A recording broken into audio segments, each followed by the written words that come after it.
दोस्तों, क्या आप जानते हैं कि एटीएम मशीन्स में एसी क्यों लगे होते हैं? या फिर ये कि दुनिया में ऐसा कौन सा समंदर है जिसका कोई किनारा नहीं? अच्छा, ये तो पता होगा कि अमेरिका के इलेक्शंस में वोटिंग के लिए ईवीएम्स का इस्तेमाल क्यों नहीं होता। अगर कोई आइडिया नहीं तो देखें आज की इस वीडियो को अंत तक। आ गया हूं मैं एक बार फिर करने आप सभी को कुछ ऐसी ही इनक्रेडिबल और ऑसम इंफॉर्मेशन के साथ फैक्टिफाई। तो हो जाइए तैयार और बांध लीजिए अपनी अपनी कमर पेटियां। बिना एक भी पल और गवाए शुरू करते हैं फैक्टिफाइड हिंदी पर आज का ये सफर। Factified, facts on your face. Fact number 1। दोस्तों, आप जब भी किसी एटीएम मशीन में पैसे निकालने के लिए जाते हैं तो आपने गौर किया होगा कि वहां का टेम्परेचर काफी कम होता है और इसे मेंटेन करने के लिए उस रूम में एसी भी फिटेड होता है। दोस्तों, क्या आप जानते हैं कि एटीएम मशीन में आखिर ये एसी फिट करने की जरूरत क्यों पड़ती है? अगर नहीं तो बता दूं कि जैसा कि आप भी ये जानते होंगे कि कोई भी इलेक्ट्रॉनिक डिवाइस जब काम करता है तो वो गर्म भी होने लगता है, माने कि हीट भी प्रोड्यूस करता है। उदाहरण के तौर पर चाहे आपका कंप्यूटर हो या मोबाइल, टीवी हो या फ्रिज, हर एक इक्विपमेंट कोई कम तो कोई ज्यादा हीट प्रोड्यूस करता ही है। अब दोस्तों, बात करें एटीएम मशीन की तो ये भी एक इलेक्ट्रॉनिक इक्विपमेंट होता है जो एक होम कंप्यूटर से ज्यादा कॉम्प्लेक्स तो होता ही है, साथ ही साइज में भी बड़ा होता है। अब जाहिर है कि जब ये मशीन साल के 365 दिन 2400 घंटे ऑन रहेगी, काम करेगी, तो ये भी हीट प्रोड्यूस करेगी। इसी हीट को कंटेन करने और मशीन को ओवरहीट होकर जलने से बचाने के लिए ही हर एटीएम मशीन में एसी लगा होता है। तो कुछ समझे? Fact number 2। दोस्तों, क्या आप जानते हैं कि अमेरिका जैसे विकसित मुल्क में आज भी इलेक्शंस में वोटिंग बैलेट पेपर से ही क्यों कराई जाती है, जबकि भारत में हम इलेक्ट्रॉनिक वोटिंग मशीन यानी कि ईवीएम में अपने वोट डालते हैं। अगर कोई अंदाजा नहीं तो बता दूं कि दुनिया के 100 लोकतांत्रिक देशों में सिर्फ 25 ही ऐसे हैं जो इलेक्शंस में ईवीएम का इस्तेमाल करते हैं। यूरोप और नॉर्थ अमेरिका के कई विकसित देश तो ईवीएम को ट्राई कर चुके हैं, लेकिन वो फिर ट्रेडिशनल बैलेट पेपर सिस्टम पर लौट गए। इसके पीछे का सिंपल कारण ये है कि वो लोग टेक्नोलॉजी को बहुत अच्छे से समझते हैं और मानते हैं कि किसी भी इलेक्ट्रॉनिक डिवाइस के साथ छेड़छाड़ की जा सकती है। अमेरिका के लोगों का अपने well devised paper ballot system पर पूरा भरोसा है और इसीलिए उनकी ईवीएम की तरफ ट्रांजिशन में इतनी हिचकिचाहट नजर आती है। इसके अलावा दुनिया भर में इन इलेक्ट्रॉनिक मशीन्स की एक्यूरेसी, सेफ्टी और रिलायबिलिटी को लेकर समय समय पर सवाल उठते रहे हैं, जिसके चलते अमेरिका ही नहीं, इंग्लैंड, फ्रांस, जर्मनी और नीदरलैंड जैसे देशों ने भी ईवीएम को अपने यहाँ बैन किया हुआ है। तो वहीं ब्राजील, फिलीपींस, इंडिया और भूटान जैसे देश शामिल हैं उन देशों में जहाँ इलेक्शंस आज भी ईवीएम से ही होते हैं। खैर दोस्तों, मुद्दा मशीन का या कागज का नहीं है। वोटिंग जैसे भी हो, लोकतंत्र जीतना चाहिए। आप इस बारे में क्या सोचते हैं? नीचे लिखकर हमें बताइएगा। Fact number 3। दोस्तों, इन कमाल के रेतीले बीचेस पर लेटकर गहरे समंदर और नीले आसमान का मजा लेना किसे अच्छा नहीं लगता। आपने भी कभी किसी समुद्री बीच पर खड़े होकर ये सोचा होगा कि आखिर इस समुद्र का दूसरा किनारा कहाँ होगा? वो होता तो है, लेकिन इतनी दूर होता है कि हमें दिखाई नहीं देता। लेकिन दोस्तों, क्या आप जानते हैं कि इस दुनिया में एक ऐसा समंदर भी मौजूद है जिसका सच में कोई किनारा नहीं? अब अगर आप सोच रहे हैं कि यह मुमकिन कैसे है, तो बता दूं कि नॉर्थ अटलांटिक ओशन में सारगैसो सी नाम का एक समंदर है जो किसी भी तरफ से लैंड को टच नहीं करता। दरअसल 4 मेजर अटलांटिक करंट्स के बीच होने की वजह से ये इलाका एक वर्लपूल जैसा बिहेव करता है और इसके चारों तरफ दूसरे समंदर है, जमीन नहीं। इसी के चलते इसका कोई किनारा नहीं। साथ ही दोस्तों, ये भी बता दूं कि सारगैसो सी का ये नाम इसके पानी में बड़ी मात्रा में पाई जाने वाली सीवीड सारगैसम की वजह से पड़ा है। पानी की सतह पर फ्री फ्लोटिंग ये वनस्पति कई समुद्री जीवों को हैबिटेट प्रोवाइड करती है। Fact number 4। दोस्तों, पिछले कुछ सालों में व्हाट्सएप और दूसरे मैसेजिंग प्लेटफॉर्म्स की सिक्योरिटी और इंक्रिप्शन को लेकर सवाल उठते रहे हैं। ऐसे में जैसा कि आपने सुना होगा कि इंडियन आर्मी ने अपने जवानों के लिए एक सिक्योर्ड मैसेजिंग ऐप लॉन्च की है जिसका नाम है SAI यानी कि security application for the internet. लेकिन क्या आप जानते हैं कि इस ऐप को हमारी आर्मी की ही सिग्नल्स यूनिट के एक ऑफिसर कर्नल साई शंकर ने डेवलप किया है, जिसके लिए उनकी तारीफ हमारे डिफेंस मिनिस्टर राजनाथ सिंह तक कर चुके हैं। दोस्तों, हाल ही में सुरक्षा कारणों के चलते आर्मी ने FB और इंस्टाग्राम जैसी 79 ऐप्स को आर्मी के जवानों के लिए बैन किया है। ऐसे में खुद की एक पर्सनलाइज्ड मैसेजिंग ऐप बनाना भी जरूरी था जिस पर आर्मी पर्सनल सिक्योरली कम्युनिकेट कर पाए। SAI ऐप सपोर्ट करती है end to end encrypted voice, text और वीडियो कॉलिंग सर्विस और चूंकि इस एप्लीकेशन के सर्वर्स आर्मी के पास लोकल इन हाउस ही मौजूद हैं, ये व्हाट्सएप, फेसबुक जैसी एप्स जिनके सर्वर दुनिया भर में मौजूद हैं से कहीं ज्यादा सिक्योर है। इसके अलावा जरूरत पड़ने पर इसकी कोडिंग को आर्मी अपडेट भी कर सकती है। फिलहाल तो ये ऐप सिर्फ एंड्रॉइड प्लेटफॉर्म पर लॉन्च की गई है, लेकिन जल्द ही इसे iOS प्लेटफॉर्म पर भी लॉन्च करने की तैयारी है। लेकिन अगर आप इसे अभी जाकर प्ले स्टोर पर ढूंढने वाले थे तो दोस्तों बता दूं कि आम सिविलियंस इसका इस्तेमाल नहीं कर सकते। ये सिर्फ हमारे आर्मी के पर्सनल्स ही डाउनलोड और चला सकते हैं।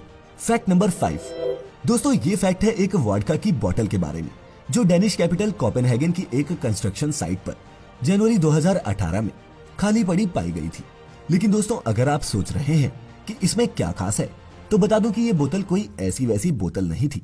सोने चांदी से बनी और डायमंड स्टडेड कैप वाली इस बोतल की कीमत 1.2 मिलियन US या फिर तकरीबन 10 करोड़ भारतीय रुपए थी। जी हाँ, खाली बोतल की कीमत ही 10 करोड़ रुपए। दरअसल ये बेशकीमती बोतल Russian luxury car maker Russo Baltic ने कंपनी के 100 साल पूरे होने के मौके पर डिजाइन की थी, जो आगे चलकर कोपेनहेगन के एक बार में 6 महीने से डिस्प्ले पर सजी हुई थी। फिर जब एक शराब चोर की नजर इस पर पड़ी तो उसने इसे चुरा लिया। सीसीटीवी पर कैद हुए एक शख्स को इस बोतल को बार से चुराते हुए देखा भी जा सकता है। लेकिन शायद इसे चुराने वाले शख्स को पैसा नहीं, शराब का नशा चाहिए था। तभी तो बेवकूफ ने इसमें मौजूद वोडका तो पी ली, लेकिन इस बेशकीमती बोतल को वहीं एक साइड पर फेंक गया। गनीमत है कि बोतल को कोई नुकसान नहीं पहुंचा और अब भी इसकी कीमत 1 मिलियन US से ज्यादा ही है। फैक्ट नंबर 6 दोस्तों, हमारे शहर हो या कस्बे, आपको हर इलाके में कचरा डंप करने के लिए बनाए गए बड़े बड़े लैंडफिल्स नजर आ ही जाएंगे। दिल्ली में तो कूड़े के कई पहाड़ हैं जहां वेस्ट ट्रीट और रिसाइकल किया जाता है। लेकिन क्या आप जानते हैं कि स्विट्जरलैंड जैसे विकसित मुल्क में पूरे देश में एक भी लैंडफिल नहीं है। अब आप सोचेंगे कि लैंडफिल्स नहीं है तो इनका कचरा जाता किधर होगा, तो आपको बता दूं कि यहाँ का 50% कचरा, जिसमें एल्यूमिनियम कैंस, पुरानी batteries, glass, paper, plastic bottles वगैरह आती हैं, उन्हें रिसाइकिल करके फिर से इस्तेमाल में लाया जाता है। और जो कचरा ये रिसाइकिल नहीं कर पाते, उस कचरे का इस्तेमाल वेस्ट इंसिनरेटर प्लांट्स में बिजली बनाने के लिए करते हैं। अब जब इनका वेस्ट ऐसे मैनेज हो रहा है, तब इन्हें लैंडफिल्स की आखिर जरूरत ही क्या है। यही कारण है दोस्तों इनके शहर इतने साफ सुथरे दिखते हैं। लेकिन इस स्कीम के सही से काम करने के लिए यहाँ के नागरिक भी अपने कचरे को छांटकर अलग अलग डिस्पोज करते हैं, ताकि रिसाइकलिंग या फिर आगे का प्रोसेस आसान हो सके। फैक्ट नंबर 7 दोस्तों, आपको मैंने ब्रह्मांड के सबसे ऊंचे पहाड़ ओलिम्पस मॉन्स के बारे में तो बताया था, लेकिन अगर मैं आपसे अभी पूछूं कि पृथ्वी पर सबसे ऊंचा पहाड़ कौन सा है, तो आप सब झट से माउंट एवरेस्ट का नाम बोल देंगे। लेकिन क्या आप जानते हैं कि पृथ्वी पर एक और पीक मौजूद है जो कि माउंट एवरेस्ट से भी ज्यादा ऊंचा है? जी हाँ, बस फर्क इतना है कि इस पहाड़ का एक बड़ा हिस्सा समुद्र के अंदर डूबा हुआ है। दोस्तों इस पहाड़ का नाम है मौना किया, और बात करें इसकी लोकेशन की तो ये मौजूद है पैसिफिक ओशन में। दोस्तों मौना किया की वैसे तो सी लेवल से हाइट 13,796 फीट ही है, लेकिन ओशन के तल से नापे जाने पर इसकी हाइट 32,800 फीट से भी ज्यादा रिकॉर्ड की गई है, जो कि माउंट एवरेस्ट से भी 3,000 फीट ज्यादा है। तो क्या समझे? समझ में आया हो तो इस वीडियो को लाइक जरूर कर देना, और अगर हमारे इस सफर पर पहली बार निकले हैं तो चैनल को सब्सक्राइब करना हरगिज न भूलना। अब बढ़ते हैं आगे। फैक्ट नंबर 8 दोस्तों, आपने भी सुना होगा कि समंदर में प्यास लगे तो समंदर का नमकीन पानी हरगिज नहीं पीना चाहिए। हाई सॉल्ट कंटेंट के चलते ये आपकी प्यास तो क्या ही बुझाएगा, उल्टा इसे पीने से आप डिहाइड्रेशन का और भी बड़ा खतरा मोल ले लेंगे। लेकिन दोस्तों आप ये नहीं जानते होंगे कि कैट्स यानी कि बिल्लियां समुद्री पानी को डायरेक्टली पी सकती हैं, और ये उन्हें डिहाइड्रेट करने की बजाय हाइड्रेट भी करता है। और वो इसलिए कि बिल्लियों की किडनी सॉल्ट कंटेंट को फिल्टर करने में हमसे और इवन डॉग से भी बेहतर होती हैं, और इसी के चलते वो समंदर का पानी पी सकती हैं बिना किसी नुकसान के।